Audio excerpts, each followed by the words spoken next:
দেখছেন Kolkata TV digital, আপনাদের সাথে রয়েছে আমি অরিত্র। এবার মাত্র 2.5 ঘন্টাতে কলকাতা থেকে পুরী আপনারা চলে যেতে পারবেন।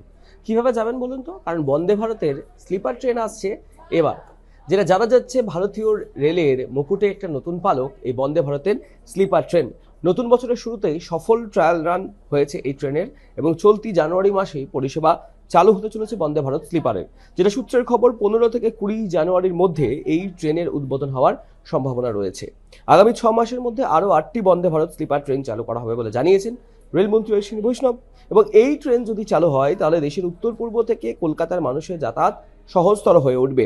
রেলের তরফে আরও জানানো হচ্ছে, যাত্রী সুবিধার জন্য অন্যান্য ট্রেনের তুলনায় অনেক উন্নত বৈশিষ্ট্য রাখা হয়েছে এই ট্রেনে। কিন্তু এই ট্রেনের ভাড়া কত হবে? সাধারণ মানুষ, আপামর সাধারণ মানুষ, তারা কি এই ট্রেনে উঠতে পারবেন?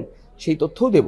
যেটা সরকারি তথ্য বলছে, গৌহাটি থেকে কলকাতা থার্ড এসি এই ট্রেনের ভাড়া হবে 2300 টাকা।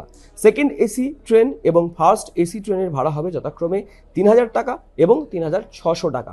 উন্নত বৈশিষ্ট্যযুক্ত এই সেমি হাই স্পিড ট্রেনটিতে রয়েছে মোট 16টি কোচ, থাকছে 11টি থার্ড এসি, 4টি সেকেন্ড এসি এবং একটি ফার্স্ট এসি কোচ।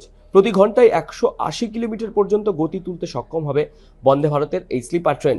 কোন কোন স্টেশনে দাঁড়াবে এই ট্রেন? রেল সূত্রে যেটা খবর, হাওড়া স্টেশন থেকে ট্রেনটি ছাড়বে। যাত্রাপথে হুগলি, পূর্ব বর্ধমান, মুর্শিদাবাদ, মালদা, জলপাইগুড়ি, কোচবিহারের মতো স্টেশনগুলি হয়ে আসামের বনগাইগাঁও এবং কামরূপ মেট্রোপলিটন জেলায় পৌঁছবে।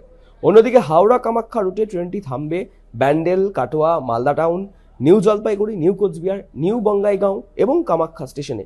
মাত্র 14 থেকে 15 ঘন্টার মধ্যে হাওড়া থেকে কামাখ্যা পৌঁছে দেবে এই বন্দে ভারত স্লিপার। যেমনটা জানা যাচ্ছে, সবকিছু ঠিকঠাক থাকলে আগামী 18ই জানুয়ারি বন্দে ভারত স্লিপার ট্রেনটি উদ্বোধন করতে পারেন প্রধানমন্ত্রী নরেন্দ্র মোদী।